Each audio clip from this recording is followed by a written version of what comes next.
Hello church knowing the life YouTube ఛానల్కి స్వాగతం. ఈరోజు మనం క్యాథలిక్ బైబిల్స్కి సంబంధించిన ఇంగ్లీష్ ట్రాన్స్లేషన్స్ గురించి తెలుసుకునే ప్రయత్నం చేద్దాం. సో ఫస్ట్ నేను పరిచయం చేద్దాం అనుకునేది డ్యూయరైమ్స్ స్టడీ బైబిల్ అనమాట. సో డ్యూయరైమ్స్ ట్రాన్స్లేషన్ అనేది చాలా హిస్టారికలీ చాలా బ్యూటిఫుల్ ట్రాన్స్లేషన్ అనమాట.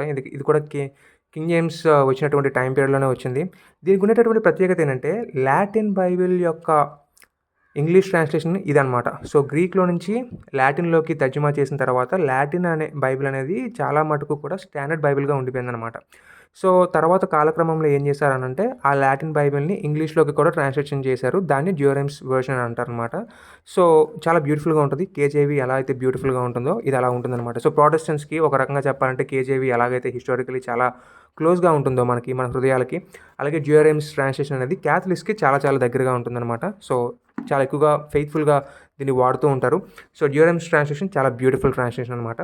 సో అది కాకుండా తర్వాత మనకి కొన్ని వర్షన్స్ ఉన్నాయి. ప్రొటెస్టెంట్స్గా ఉండేటటువంటి వర్షన్సే క్యాథలిక్స్లో కూడా అవైలబిలిటీలో ఉన్నాయన్నమాట. ఒకటి న్యూ లివింగ్ ట్రాన్స్లేషన్ అనమాట. సో క్యాథలిక్స్కి ఉండేటటువంటి అన్ని బుక్స్ ఇందులో ఉంటాయి. బికాస్ వీళ్ళు ఏం చేశారంటే నిజానికి క్యాథలిక్ వర్షన్ని ప్రొడ్యూస్ చేస్తాము అని చెప్పేసి ఫస్ట్ ప్రొటెస్టెంట్స్ అప్రోచ్ అయ్యారు. బట్ చాలా మటుకు పర్మిషన్ దొరకపోయినప్పుడు ఇండియన్ బిషప్స్ దీనికి పర్మిషన్ ఇవ్వడం జరిగిందనమాట. సో బేసికలీ ఏంటంటే ఒక ట్రాన్స్లేషన్ క్యాథలిక్ వర్షన్ని ట్రాన్స్లేట్ చేయాలి అని అంటే ఇంప్రైమేటర్ అని అంటారనమాట. ఆ యొక్క పర్మిషన్ అనేది మన బిషప్స్ ఇవ్వాల్సి ఉంటుందన్నమాట. సో మన ఇండియన్ బిషప్స్ న్యూ లివింగ్ ట్రాన్స్లేషన్స్కి మాత్రమే కాదు కానీ ఈవెన్ సిఎస్వి ట్రాన్స్లేషన్కి కూడా అంతేనా అంతే అనుకుంటా ఈఎస్వి ట్రాన్స్లేషన్కి కూడా వాళ్ళు పర్మిషన్ ఇవ్వడం జరిగిందనమాట. సో దాన్ని బట్టి వాళ్ళకి ఆ పర్మిషన్ దొరికింది. ఆ పర్మిషన్ని బట్టి వాళ్ళు ఇంగ్లీష్లోకి ట్రాన్స్లేట్ చేయడం అనేది జరిగింది. చూసారు ఇక్కడ ఇంప్రైమేటర్ ఇచ్చారు. సో బాంబే వాళ్ళు ఇచ్చారనమాట. ఆర్క్ బిషప్ ఆఫ్ బాంబే ఇచ్చారనమాట. ఇది ఎన్ఎల్టీ వర్షన్ ఎంత బ్యూటిఫుల్గా అయితే ఉంటుందో అంతే బ్యూటిఫుల్గా క్యాథలిక్ వర్షన్ కూడా ఉంటుంది. సో క్యాథలిక్స్ ఒకవేళ చూసినట్లయితే మీరు భయపడాల్సిన అవసరం లేదు ఇది వాడటానికి. ఎందుకంటే దీన్ని చూసిన తర్వాత ఈ ట్రాన్స్లేషన్ చూసిన తర్వాత వాళ్ళు పర్మిషన్ ఇస్తేనే ఇది రిలీజ్ అవుతుంది మార్కెట్లోకి, లేదంటే రిలీజ్ కాదు. సో బిషప్స్ దీన్ని చదివి దీన్ని చూసి వాళ్ళు ఈ యొక్క ట్రాన్స్లేషన్కి సంబంధించి పర్మిషన్ ఇచ్చిన కారణం బట్టి మీరు కూడా వాడుకోవచ్చు అనమాట. సో ఇంప్రైమేటర్ వచ్చింది అని అంటే క్యాథలిక్స్ కూడా ఈ యొక్క ట్రాన్స్లేషన్ని వాడుకోవచ్చు అని వాళ్ళకి ఒక ధైర్యం దొరుకుతుందన్నమాట. సో ఇది ఒకటి అనమాట. రెండేంటంటే ఈఎస్వి ట్రాన్స్లేషన్, ఇది కూడా మన ఇండియన్ బిషప్సే ఇచ్చారనమాట. సో బయట వాళ్ళకి దొరకలేదు. అమెరికాలో మేబీ వెతికినట్టున్నారేమో, బట్ ఆ బిషప్స్ ఇవ్వలేదు. సో మన వాళ్ళు దాన్ని ఇవ్వడం జరిగింది. చూస్తే arc bishop of Bombay same cardinal ఇచ్చినట్టుగా మనకి ఇక్కడ తెలుస్తుంది. సో ఈఎస్వి ట్రాన్స్లేషన్ కూడా చాలా బ్యూటిఫుల్ ట్రాన్స్లేషన్. ఇంతకుముందు మనం మాట్లాడుకున్నాము. సో చిన్న చిన్న చేంజెస్ అక్కడెక్కడ మనకు కనిపిస్తూ ఉంటాయి ఈఎస్వి ట్రాన్స్లేషన్కి, ప్రొటెస్టెంట్ ఈఎస్వి ట్రాన్స్లేషన్కి. బికాస్ దీన్ని ఓవర్సీ చేసింది క్యాథలిక్ బిషప్స్ కాబట్టి, వాళ్ళ థియోలోజియన్స్ కాబట్టి వాళ్ళు దీన్ని చూసి ఓకే ఇది పర్లేదు, ఇది ప్రింట్ చేసుకోవచ్చు అని పర్మిషన్ ఇవ్వడం బట్టి మనకి ESV translation even Catholic edition కూడా మనకు దొరికిందనమాట. ఇందులో ఇందాక నేను చెప్పినట్టుగా క్యాథలిక్ బైబిల్స్ ఏవైతే కొన్ని ఎక్స్ట్రా బుక్స్ ఉంటాయో ఆ బుక్స్ కూడా మనకి ఇందులో ఉంటాయన్నమాట. సో ఇది కాకుండా కొన్ని ట్రాన్స్లేషన్స్ ఉన్నాయి మన దగ్గర. అదేంటంటే good news and then new American Bible అనమాట. నన్ను అడిగితే ఈ రెండింటిని నేను సజెస్ట్ చెయ్యను. కారణం ఏంటంటే న్యూ అమెరికన్ బైబిల్లో మనకి నోట్స్ ఉంటుందన్నమాట. ఆ నోట్స్ ఈవెన్ క్యాథలిక్స్ కూడా అగ్రీ చేయలేనటువంటి విధంగా ఉంటుందన్నమాట. చాలా లిబరల్గా ఉంటుంది. బికాస్ దీన్ని ట్రాన్స్లేట్ చేసినటువంటి వాళ్ళు చాలా లిబరల్స్ అనమాట. సో ఆ నోట్స్ ఆ లిబరలిజంకి దగ్గరగానే ఉంటుంది. సో అందుకే నేను ఫస్ట్ వీటిని చూపించకుండా ఇందాక నేను చూపించినటువంటి ప్రొటెస్టెంట్ వర్షన్స్ లేదంటే డ్యూయరైమ్ వర్షన్ చూపించాను అనమాట. సో చాలా లాంగ్వేజ్ కూడా నాకేం అంత బ్యూటిఫుల్గా అనిపించదు. సో డ్యూయరైమ్స్ ఉండేది అంత బ్యూటిఫుల్గా ఉండదు, అలాగే ఈఎస్వి ఉండేంత బ్యూటిఫుల్గా ఉండదు, అలాగే ఎన్ఎల్టీ ఉండేటటువంటి అండర్స్టాండింగ్ మేనర్లో కూడా ఇదంత ఉండదు. ఆ బ్యూటీ అనేది ఇందులో ఉండదు. Same with good news translation కూడా అనమాట. నాకు ఏదో కొంచెం పారాఫ్రేజ్ లాగా నాకు అనిపిస్తుంది తప్పితే ఇందులో అంత బ్యూటీ ఉంటున్నట్లుగా నాకు కనిపించలేదు. బికాస్ ఆఫ్ విచ్ నేను దీన్ని కూడా ట్రాన్స్లేట్ చేయలేను. ఎందుకంటే మీరు ఈ బైబిల్ని ఉపయోగిస్తున్నప్పుడు తిరిగి మళ్ళీ గ్రీక్ కానీ హీబ్రూకి కానీ వెళ్ళి ఇంకా వర్డ్ స్టడీ చేయడానికి మీకు ఉపకరించే విధంగా ఉండాలన్నమాట. So word for word translations ఏమైనా కానీ అలా మనకి హెల్ప్ చేస్తాయి.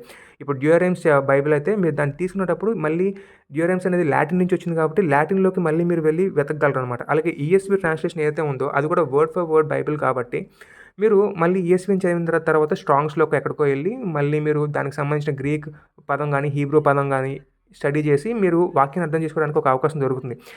అఫ్‌కోర్స్ న్యూ లివింగ్ ట్రాన్స్‌లేషన్‌తో అటువంటి ఛాన్స్ ఉంటుంది. ఎందుకంటే న్యూ లివింగ్ ట్రాన్స్‌లేషన్ అనేది అందుకోసం తయారు చేయబడ్డ ట్రాన్స్‌లేషన్ కాదు కాబట్టి. ఈవెన్ ఇవి కూడా అందుకు సంబంధించినటువంటివి కావు. కానీ ఇందులో ఎక్కువగా లిబరల్ నేచర్ అనేది ఎక్కువగా నాకు కనిపించడం వలన ఇది మన ఫెయిత్‌కి దెబ్బతీసేటటువంటి విధంగానే ఉంటుంది. మన ఫెయిత్‌ని క్వెషన్ చేసే విధంగానే ఉంటుంది. ఛాలెంజ్ చేసేటటువంటి విధంగాలోనే ఉంటుంది. అవసరం లేదు. మనకి ఇది అయితే ఈ ట్రాన్స్‌లేషన్ అవసరం లేదు. అండ్ ఇది నాకు చాలా లూజ్‌గా అనిపించింది గుడ్ న్యూస్ బైబిల్. బట్ చాలా పాపులర్ క్యాథలిక్ పీపుల్‌లోన. So, I wouldn't even suggest this. ఇది కాకుండా ఆర్ఎస్‌వి, ఎన్ఆర్ఎస్‌వి కూడా చాలా పాపులర్‌గా ఉంటాయన్నమాట వాళ్ళకి. ఇది ఆర్ఎస్‌వి ట్రాన్స్‌లేషన్ అనమాట. ఇది కూడా స్కాలర్స్ కూర్చొని ట్రాన్స్‌లేట్ చేసినటువంటి బైబిలే. బట్ అగైన్ ఇది కూడా క్యాథలిక్ పర్స్పెక్టివ్‌లో వచ్చింది కాదు. ఇందాక లాస్ట్ వీడియోలో మీరు చూస్తున్నట్లయితే చాలా మటుకు ప్రొటెస్టెంట్ బైబిల్స్ ఏవైతే ఉన్నాయో అందులో ప్రొటెస్టెంట్ స్కాలర్స్ ఇన్వాల్వ్ అయ్యి ఉండడం జరిగిందనమాట. కానీ క్యాథలిక్స్ స్కాలర్స్ ఇప్పటిదాకా కూర్చొని క్యాథలిక్ వర్షన్ అనేది తీసుకురావడం అనేది డ్యూరెమ్స్ తర్వాత ఇంగ్లీష్‌లో ఇంకోటి జరగలేదు.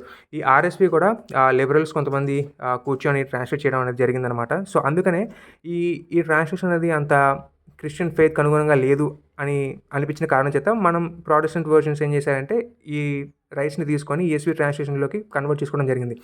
బట్ క్యాథలిక్స్ మాత్రం దీన్ని ఇలాగే మెయింటైన్ చేస్తున్నారు. It's a beautiful study Bible by the way. ఇది నా దగ్గర ఆర్ఎస్‌వి ట్రాన్స్‌లేషన్ కేవలం ట్రాన్స్‌లేషన్‌గా లేదు. స్టడీ బైబిల్‌లో ఇంక్లూడ్ అయి ఉండడం బట్టి నా దగ్గర ఈ వర్షన్ అనేది ఉండడం జరిగిందనమాట. సో, ఇది second Catholic edition of RSV అని చెప్పి క్లియర్‌గా మెన్షన్ చేయడం జరిగింది. ఇలా కాకుండా మనకి న్యూ రివైజ్డ్ స్టాండర్డ్ వర్షన్ కూడా వచ్చింది. ఇది క్యాథలిక్ ఎడిషన్ అనమాట. సెయింట్ పాల్స్ వాళ్ళు తీసుకొచ్చినటువంటిది. అఫ్‌కోర్స్ ఇది బాంబేలోనే ఎక్కడో ప్రింట్ అయింది. సో, ఇందులో కూడా మొత్తం క్యాథలిక్‌కి సంబంధించినటువంటి బుక్స్ అన్నీ ఇందులో ఉంటాయన్నమాట. So, entire 72 I guess books ఇందులో ఉంటాయన్నమాట. సో, ఇది కూడా again scholarly version, scholarly edition అనమాట. So, that's all for this video.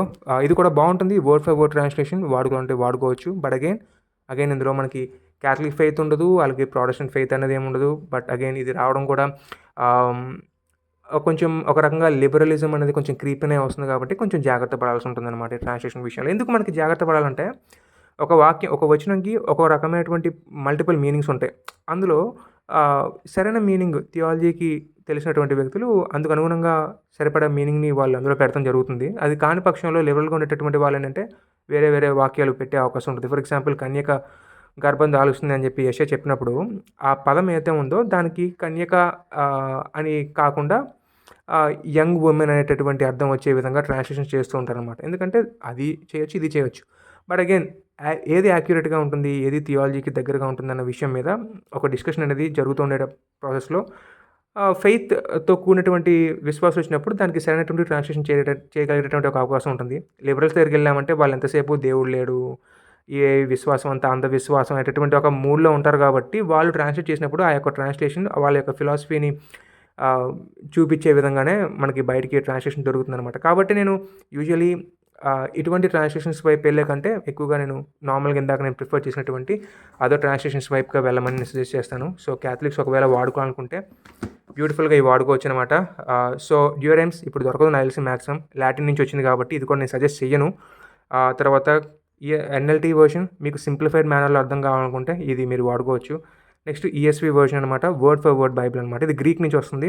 So, మీకు స్టాండర్డ్ వర్డ్ ఫర్ వర్డ్ ఉంది కాబట్టి గ్రీక్‌లోకి, హీబ్రూలోకి వెళ్ళి మీరు వర్డ్ స్టడీ చేయడానికి మీకు అవకాశం దొరుకుతుంది. లేదు మాకు సింప్లిఫైడ్ మేనర్‌లో అర్థం కావాలనుకుంటే న్యూ లివింగ్ ట్రాన్స్‌లేషన్ మీరు వాడుకోవచ్చు. లేదు మా హిస్టారికల్ ఫెయిత్‌ని బట్టి మాకు డ్యూరెమ్స్ కావాలనుకుంటే అది కూడా వాడుకోవచ్చు. బట్ అగైన్ అది లాటిన్ నుంచి వచ్చింది. So, it's a translation of a translation. So, Greek నుంచి లాటిన్‌లోకి, లాటిన్‌లో నుంచి ఇంగ్లీష్‌కి వచ్చింది. సో, ట్రాన్స్‌లేషన్ నుంచి ట్రాన్స్‌లేషన్‌లోకి వచ్చినప్పుడు ఆబ్వియస్లీ మనం కొంచెం వరకు ఎసెన్స్‌ని లూజ్ అయిపోయే అవకాశాలు ఎక్కువగా ఉంటాయి. కాబట్టి డ్యూరెమ్స్ కూడా నేను సజెస్ట్ చేయను. బట్ బ్యూటీ కోసం అయితే హిస్టారికలీ దానికి ఉండేటటువంటి పర్పస్ కోసం అయితే వాడుకోవాలనుకుని మీరు అనుకునేటప్పుడు ఇది మీరు వాడుకోమని సజెస్ట్ చేస్తాను. Have a great day. Bye.